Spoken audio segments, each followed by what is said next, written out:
하나님 아버지, 감사와 찬양을 드립니다. 주님, 저희가 주님 앞에 서 있습니다. 교회로서 주님 앞에 머리를 조아렸지만 또 개인으로서 단독자로 주님 앞에 섰습니다. 이 시간 가식이 없기를 원합니다. 주님, 저희는 은혜가 간절히 필요합니다. 거친 세상사에 살면서 이런저런 아쉬움이 있었습니다. 하나님 아니고서는 절대 채워지지 않는 이 공허함, 이 시간 채움받기를 원합니다. 우리 주님이 우리에게 안식과 쉼을 주시오니 우리 주님이 주시는 것으로 만족하기를 원하옵나이다. 이 시간 특별히 설교를 듣고 하나님 말씀을 배우는 시간에는 마귀가 배로 더 공격을 하고 우리를 어지럽게 하는 것을 봅니다. 하나님께 오롯이 집중할 수 있도록 도와주시옵소서. 할 일 많지만은 마리아처럼 더 좋은 것을 택하는 지혜가 있기를 원하옵나이다. 수많은 미디어와 수많은 자극적인 기사들은 우리를 생각하지 못하게 하지만 이 시간 아버지 앞에 잠잠히 앉아 우리 자신을 돌아보고 하나님 말씀을 상고하며 우리의 미래에 펼쳐 보여주실 복된 새하늘과 새 땅을 깊이 고찰하면서 만족하고 주님을 찬양하기를 원하옵나이다. 주여, 어린 사무엘을 부르셨던 것처럼 저희를 부르시오니 저희가 응답합니다. 주여, 저희가 여기 있나이다. 말씀하옵소서. 주의 종이 듣겠나이다. 주의 자녀가 듣겠나이다. 밝히 깨닫게 하여 주시고 영원히 살고 죽는 문제, 여호와의 말씀을 어떻게 받아들이냐의 이 태도에 달려 있사오니 두렵고 떨리는 마음으로 감사함으로 받게 하시고 설교자가 오류 없게 하시며 주께서 모든 성도 붙들어 주시옵소서. 우리의 마음의 짐이 있습니다. 하나님을 제일 우선순위에 둘 때 마음의 문제와 짐이 다 정리가 되고 주께서 하갈의 눈을 뜨게 하셔서 샘을 발견하게 하신 것처럼 우리가 하나님을 제일 첫 우선순위로 삼을 때 미처 보지 못했던 것들을 잘 파악하여 잃어버렸던 어지러웠던 문제들이 다 정돈될 줄 믿습니다. 저희에게 은혜를 주시고 말씀 깨닫게 하여 주시옵소서. 몸과 마음에 병든 자 하나같이 위로하여 주옵시고 주께서 갈 길을 밝히 보이시고 여신다는 사실을 기대함을 가지고 기다리며 계속 기도하기 원합니다. 저희를 붙들어 주옵소서. 살아계신 예수 그리스도의 이름으로 기도하옵나이다. 아멘.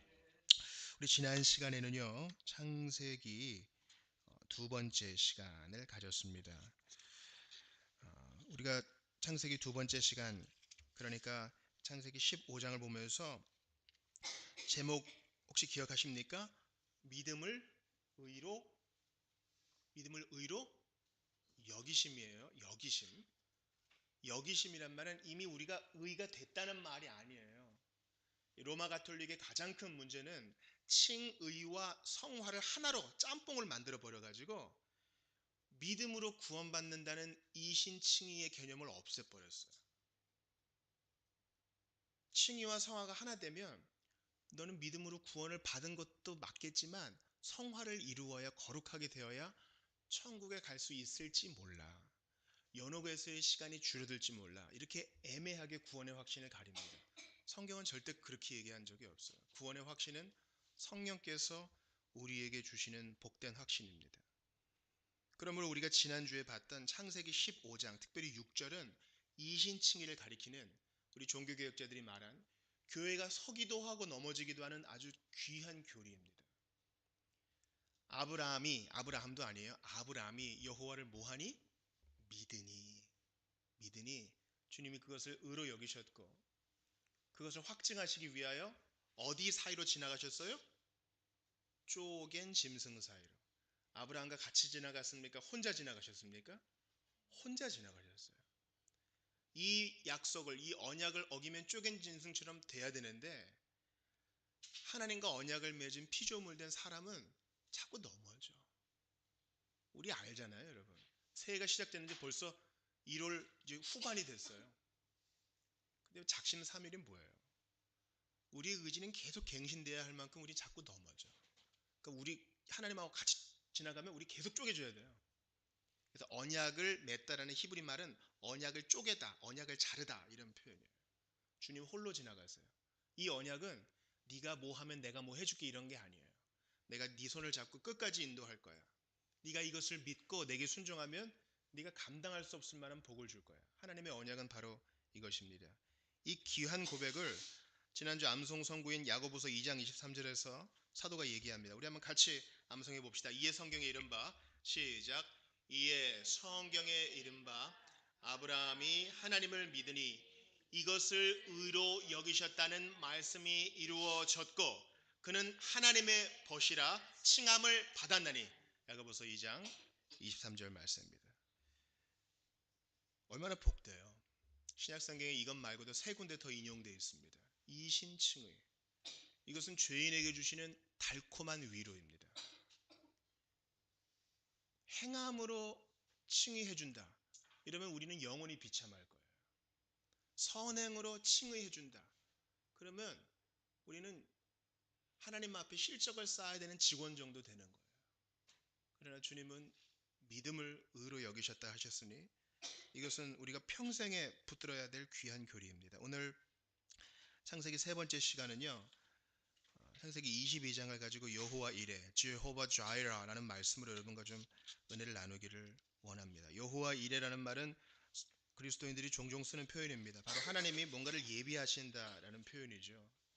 저는 오늘 이 말씀을 세 가지 관점에서, 첫 번째는 아브라함의 관점에서, 두 번째는 우리 이삭의 관점에서, 세 번째는 우리 하나님의 관점에서 본 후 성찬을 나누고자 합니다. 여러분, 하나님께서 아브라함에게 뭘 요구하셔요? 오늘 본문 22장의 1, 2절을 보니까 어떻게 나와 있어요? 주님이 아브라함을 부르셔요. 그러니까 이때는 성경이 기록되어 있지 않았고 그리스도께서 성육신 하시지도 않은 구약 시대입니다. 그러니까 하나님께서 꿈이나 실제로 들리는 목소리나 또 테오판이라 그래서 현현 육체로 강림하실 그럴 때예요. 근데 그때 아브라함이 들을 수 있게끔 강림하셔서 뭐라고 말씀하세요? 네 아들, 네 사랑하는 독자. 그러니까 세 가지예요.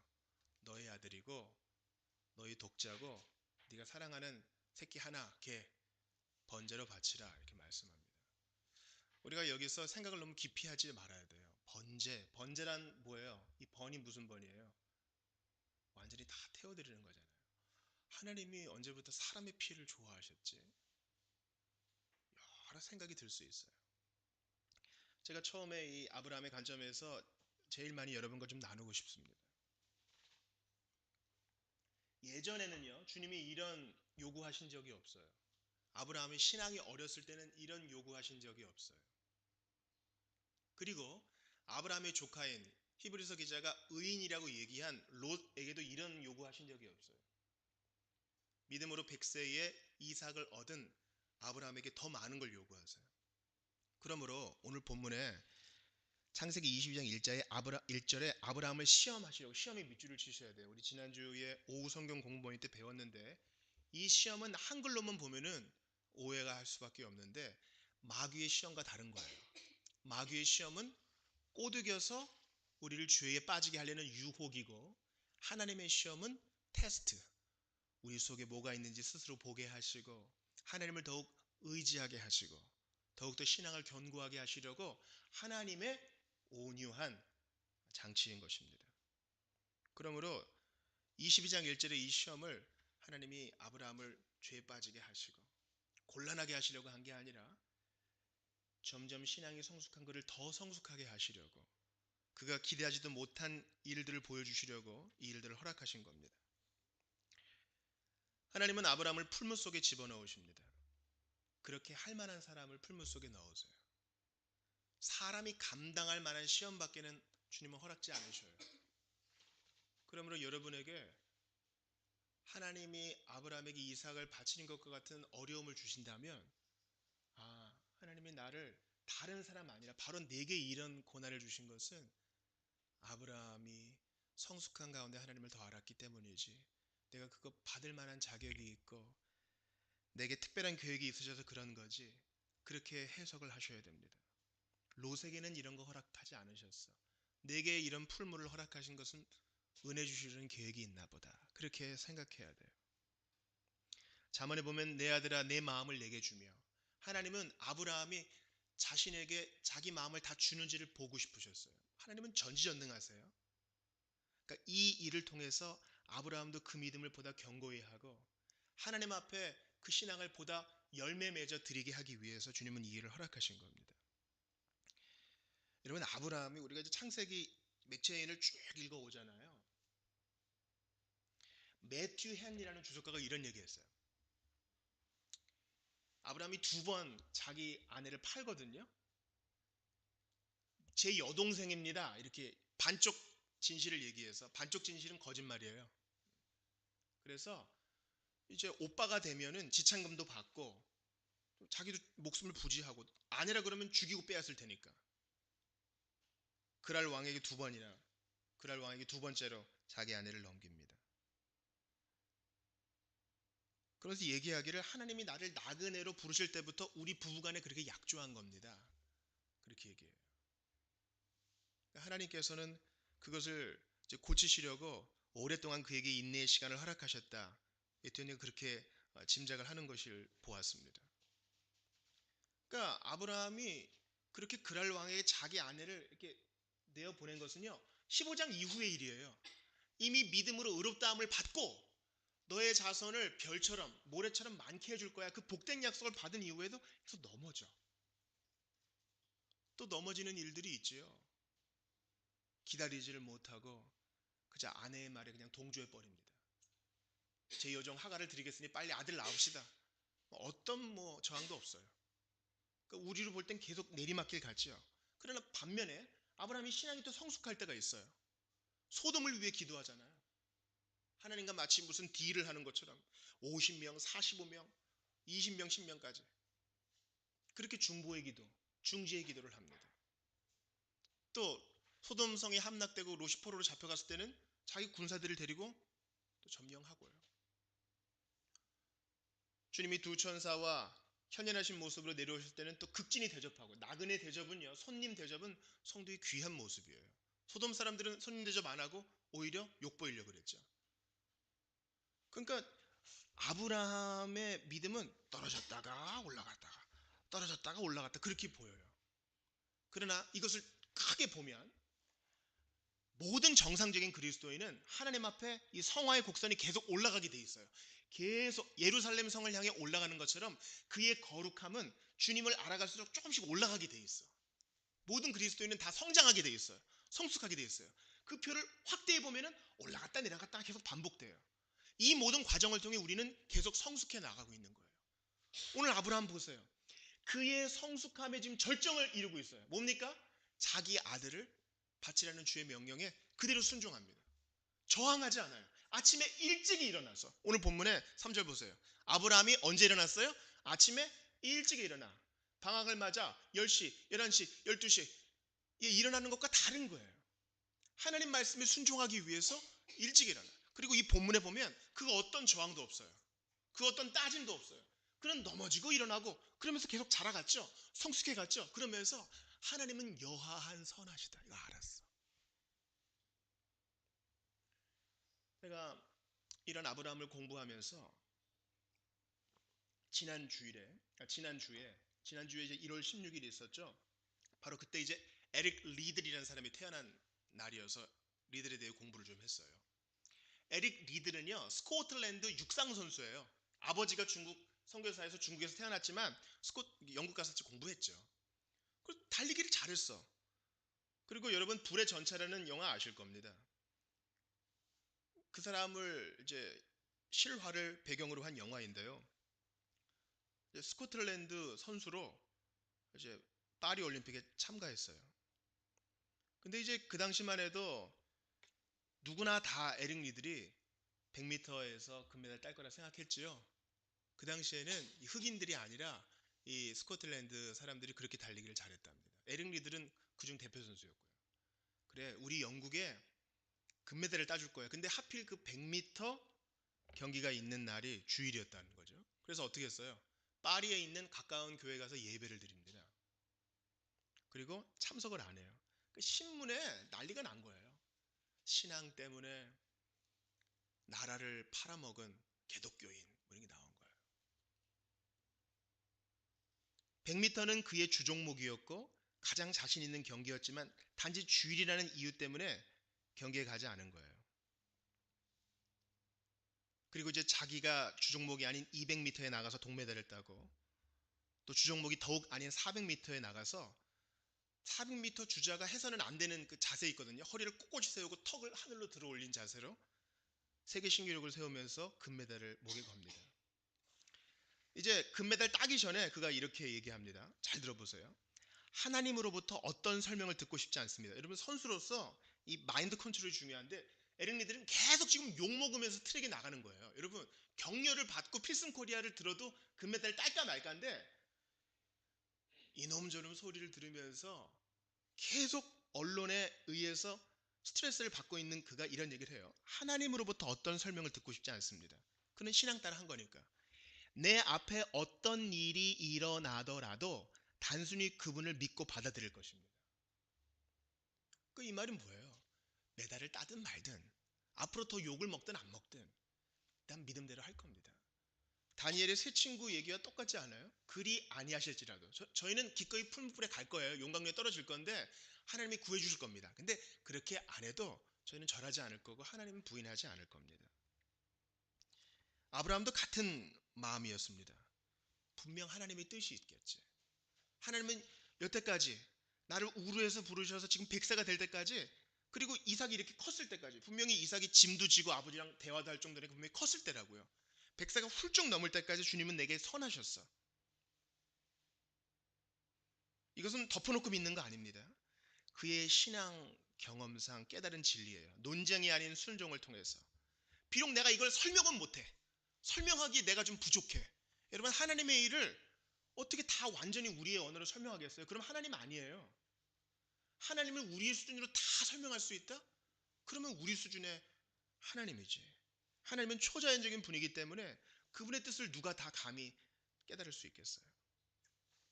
그러나 그는 사람과도 논의하지 않은 것 같습니다. 그대로 순종합니다. 하나님이 바울을 부르실 때 내 혈육과 의논하지 아니하고 순종한 것처럼. 그가 가지고 있는 최대의 복, 아들이에요, 아들. 하나님은 알고 싶으신 거예요. 아브라함이 하나님의 복 때문에 하나님을 의지하는지 아니면 하나님 자신 때문에 하나님을 의지하는지 우리에게도 그렇게 할 수 있습니다. 예를 들어 이런 일들이 있겠죠. 불신 가정에서 태어나서 혼자 신앙생활 하다가 선교지로 부름받은 청년이 있어요. 선교한국에서 감동받아서 선교지로 나가는 청년 중에 이런 사람이 엄청나게 많아요. 선교사로 가는 사람은 박수 쳐주는 사람만 없어요. 네가 왜 가야 되니? 너 말고 가는 사람도 있지 않니? 저희가 예전에 그 청년 목장할 때 도왔던 선교사님은 저기 이제 러시아 그 소련 붕괴 이후에 작은 이제 그 나라에 파송되었습니다. 서울시립대에서 이제 박사학위까지 마친 분이신데 주님이 부르시니까 그냥 가는 거예요. 누구도 박수 쳐주지 않지만 주님 부르신 때문에 가는 겁니다. 어려운 가정을 일구는 가장이 있습니다. 그런데 하필 자기 직장이 부덕한 기업이에요. 그래서 눈 감으면 안정된 삶을 살 수 있지만 하나님의 뜻이 분명히 아니기에 양심과 성경이 비추어 보서 용인할 수 없어서 퇴사합니다. 그때 환영해 줄 사람은 없어요. 아니 안정된 연봉이 있는데 왜 그러느냐.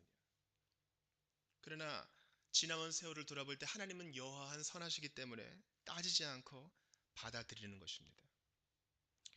찬송가 중에 이런 노래가 있어요. 주의 제단 앞에 모두 바치기 전 복을 받을 줄 생각 마라. 이걸 어릴 때는 상당히 잔인한 가사라고 생각했어요. 그러나 이것을 바꾸어 보면 주님은 우리에게 복 주시기 위하여 우리의 마음을 송두리째 먼저 드리라고 말씀하십니다. 그러면 그것보다 더한 것을 주시려고 이런 일을 허락하시는 겁니다. 여러분 오늘 본문에 5절을 한번 읽어보겠어요. 5절. 자, 22장 5절을 크게 읽겠어요. 시작. 이에 아브라함이 종들에게 이르되 너희는 나귀와 함께 여기서 기다리라. 내가 아이와 함께 저기 가서 예배하고 우리가 너희에게로 돌아오리라 하고. 여러분 이게 이해가 되세요? 누가 돌아온다 그랬어요? 우리는 1인칭 복수예요. 그죠? 플루럴이라고 플루럴.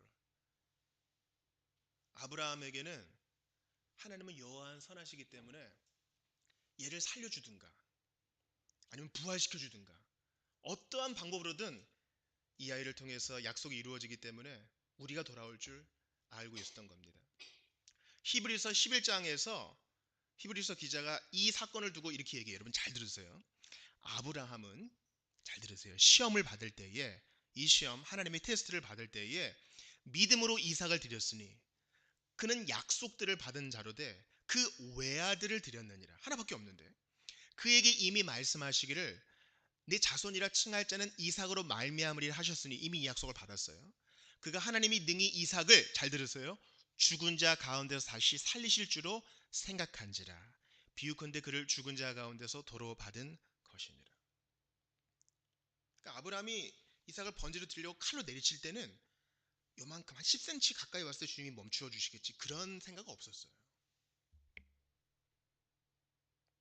하나님이 이삭을 통해서 내 자손을 번성케 하실 것이라 약속하셨으니 능히 이삭을 죽은 자 가운데서 다시 살리실 줄을 생각한지라. 여러분 이삭이 물어봐요. 아버지 번제 드릴 양은 어디 있습니까? 8절 읽어보겠어요. 8절 시작. 아브라함이 이르되 내 아들아 번제할 어린 양은 하나님이 자기를 위하여 친히 준비하시리라 하고 두 사람이 함께 나아가서 아브라함의 믿음이에요. 그는 넘어지고 또 넘어지고 그러나 다시 일어나면서 점점 성장하고 있어요. 우리도 마찬가지예요. 넘어지지 않을 사람 없어요. 과거가 없는 사람 없다고. 계속 실패만 있으면 여러분 영혼은 사막이 됩니다. 햇빛만 있으면 사막 되는 거예요. 주님은 우리의 넘어짐과 일어남의 굴곡을 통해서 우리를 점점 더 거룩하게. 우리는 못 느끼지. 못 느껴요. 우리 지금 지구가 자전하는 얼마나 빨리 도는데 그거 느껴요? 잘 못 느끼잖아요. 마찬가지예요. 신자의 성화도 천천히 그러나 계속적으로 일어나는 길 때문에 우린 계속 옛날의 과거만 생각한다고. 그럼 마귀가 한 짓이고 주님은 우리를 부지불식간에 계속 성장시키시고 마침내 아브라함과 같은 열매를 드러내게 하시는 겁니다. 그러므로 우리 인생에 오르락내리락 굴곡이 있다 할지라도 나도 아브라함처럼 성장할 수 있다. 성숙할 수 있다. 이런 고백과 믿음 가질 수 있다. 이런 믿음으로 나아가셔야 됩니다. 두 번째, 이삭의 입장 봅시다. 이삭은 단순히 아브라함의 외아들로만 생각하면 안 되고 그리스도의 예표로 생각해야 됩니다. 오늘 본문 보세요. 6절 보세요. 아브라함이 이에 번제 나무를 가져다가 그 뒤에 읽어보세요. 시작. 그의 아들 이삭에게 주고. 여러분 이제 그 어르신들에게 물어보세요. 나무 짐을 한다는 건 보통 일이 아니에요. 균형을 잘 맞춰야 되고 무게도 꽤 나갈 거라고요. 그러니까 이삭이 좀 성장했을 때겠죠. 아브라함은 이제 114가 훌쩍 넘은 나이라고요. 그러니까 이제 170세 그 나이 때 죽었기 때문에 죽을 날이 얼마 안 남았어요. 할아버지죠. 그가 이제 아브라함이 이삭을 묶을 때 왜 이러세요? 하고 힘으로 저항하면 분명히 물리칠 수도 있을 거예요. 오히려 아버지를 묶을 수도 있겠죠. 지금 하는 상황을 보니까 날 죽일 것 같아. 그때 칼을 훔쳐가지고 도망갈 수도 있겠죠. 그러나 이삭은 이 모든 것에 있어서 받아들입니다. 여러분 오늘 본문을 쭉 읽어보세요. 9절도 보세요. 하나님이 그에게 일러주신 곳에 이른지라. 여기 모리아잖아요. 모리아산. 역대하에 보면 이 모리아가 바로 예루살렘이라는 것을 알 수 있어요. 솔로몬이 예루살렘 모리아산에 여기에 바로 성전이 세워집니다. 여기가 바로 여보스 사람 오르난의 타작마당이요. 다윗이 기도하여서 재앙이 멈춘 곳입니다. 거기에 아브라함이 제단을 쌓고 나무를 벌려놓고 그의 아들 이삭을 결박하여 제단 나무 위에 놓고 여기서 이삭은 그 어떤 저항도 없이 이 모든 걸 받아들여요. 이삭은 약속의 아들이요 외아들입니다. 바로 그리스도의 예표입니다. 예수님은 아버지께서 마시라고 준 잔을 피하지 않으시고 그대로 받아들이셨습니다. 지금도 사마리아에 가면 동물 제사를 드리는 사람들이 남아 있어요. 그때 이제 저도 교수님이 알려주신 것대로 그 양을 잡는 모습을 보았는데 여러분 양은 탁 목을 딸 때 그 어떤 저항도 하지 않아요. 큰 소리도 내지 않아요. 조용히 뜨거운 피를 뿜어냅니다. 그 다리 사이에서. 예수님은 묵묵히 우리를 위해 저항하지 않으시고 우리를 대신하여 십자가를 지셨습니다. 세 번째, 하나님의 관점에서 이 사건을 봅시다. 주님은 때때로 우리의 우선순위를 점검하시려고 우리를 이삭을 바쳐라 라는 풀무 가운데 집어넣으십니다. 그때 여러분 마음을 주님께 보여드리세요. 아, 주님이 우리의 마음을 알기 원하시는구나. 신명기에 보세요. 이 40년 동안 왜 광야에 너희를 두었는지 아느냐? 하나님을 사랑하는지 보기 위함이니라. 과연 의지하는지 보기 위함이니라 말씀하십니다. 우리 찬송집 가운데 광야를 지날 때 있어요.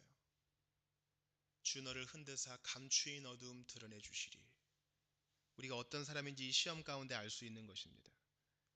주님이 베드로에게 물으셨듯 네가 나를 다른 사람들보다 더 사랑하느냐 물으셔요. 그럴 때 어떻게 대답하실 거예요? 나는 아니겠지. 다른 사람들에게 물어보겠지가 아니라 아브라함에게 하셨듯 베드로에게 하셨듯 우리에게도 물어보시는 겁니다. 그때 우리 믿음을 행동으로 보여드려야 하는 겁니다. 여러분 오늘 사면을 보세요. 사면에 암송송가 한번 읽어봐요. 야고보서 2장 21절 시작. 우리 조상 아브라함이 그 아들 이삭을 제단에 바칠 때에 행함으로 의롭다 하심을 받은 것이 아니냐. 지난주 암송송가와 좀 다른 것 같죠. 믿음으로 의롭다함을 받았는데 믿음으로만 의롭다함을 받았는데 야고보는 행함으로 의롭다함을 받았다는 거예요. 이 야고보 신학은 무엇이냐면 너 믿음으로 의롭다함 받았느냐? 그러면 그것을 행실로 열매로 드러내라. 지금 그 얘기를 하는 겁니다. 믿음으로 의롭다함 받았네 하면서 개차반으로 사는 인생이 아니라 아브라함처럼 순종하여 이삭을 드리는 그 믿음으로 너도 그렇게 하라. 행함으로 너의 믿음을 보여주어라. 바로 이것입니다. 여러분 오늘 본문에 두 번이나 반복되는 얘기가 있어요. 하나님께서 아브라함에게 말씀하십니다. 먼저 12절을 보세요. 12절 잘 보세요. 사자가 이르시되 그 아이에게 내 손을 대지 마라. 그에게 아무 일도 하지 마라. 같이 읽어요. 시작. 내가 내 아들 내 독자까지도 내게 아끼지 아니하였으니 내가 이제야 내가 하나님 경외하는 줄을 아노라. 네가 아끼지 않았구나. 16절도 보세요. 이르시되 여호와께서 이르시기를 내가 나를 가리켜 맹세하노니 같이 읽어요. 시작. 네가 이같이 행하여 내 아들 내 독자도 아끼지 아니하였은즉. 반복되는 말이 뭐예요? 독자를 아끼지 않았다는 말이에요. 하나님 관점에서 봅시다. 로마서 8장 32절에 이 말씀이 그대로 나와 있어요. 자기 아들을 아끼지 아니하시고 아브라함이 이삭을 아끼지 않은 것보다 더한 마음으로 주님은 자기 아들 예수 그리스도를 아끼지 아니하시고 우리 모든 사람을 위하여 내주시니가 어찌 그 아들과 함께 모든 것을 우리에게 주시지 않겠느냐. 우리는 이 기사를 통해 하나님의 입장에서 생각해 봐야 됩니다. 아브라함이 이삭을 아끼지 않고 드린 것처럼 우리 하나님은 죄인 사랑하셔서 자기 하나밖에 없는 아들을 아끼지 않고 내어주셨어요. 여러분 우리 애가 내 보는 나 안 보는 데서 모르겠어요. 나 보는 데서 동네 깡패한테 맞아. 돈도 막 갈취당하고. 그리고 야 너 메이커 입었구나. 속옷부터 코트까지 다 뺏어가. 그걸 내가 봐. 그때 가만히 있는 거 쉽지 않아요. 근데 예수님은 그랬어요. 예수님을 발가벗기고 속옷까지 다 벗기고 때리고 찌르고 못 받고 부모로서 그걸 가만히 보고 있는다는 건 가슴 저미는 일이에요.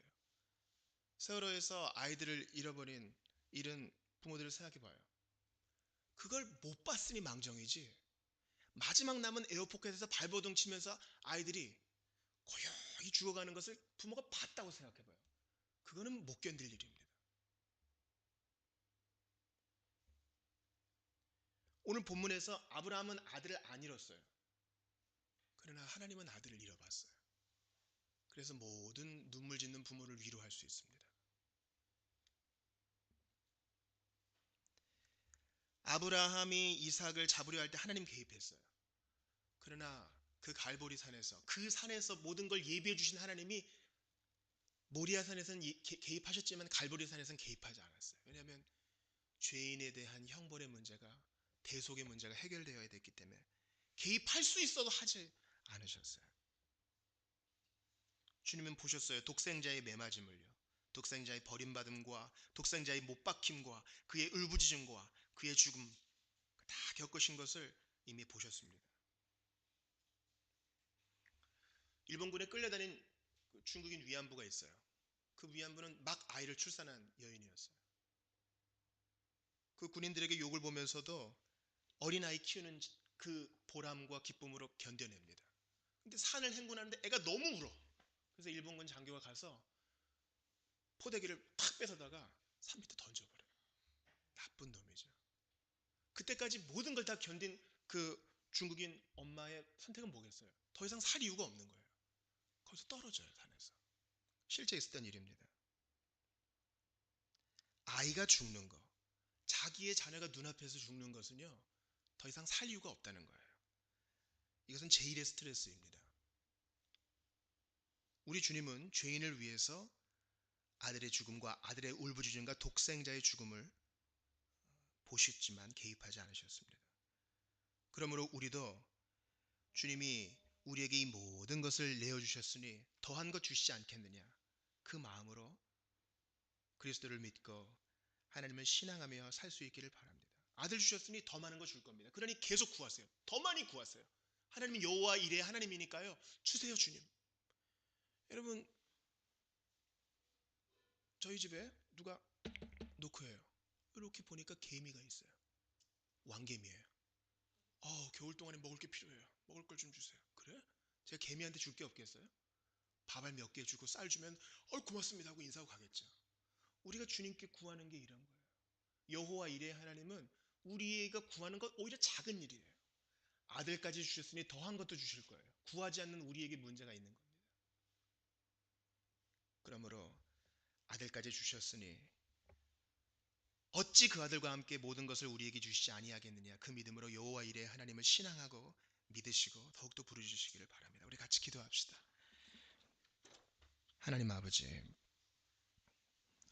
모리아산에서 아브라함의 독생자, 아브라함의 외아들 이삭은 건짐을 받았지만 갈보리산에서 하나님의 독생자 예수님은 아버지의 개입 없이 죽음의 피를 흘리셨나이다. 죄인 대속하시려고 이 모든 고난을 무릅쓰시고 죽음의 잔을 마시신 예수님 찬양합니다.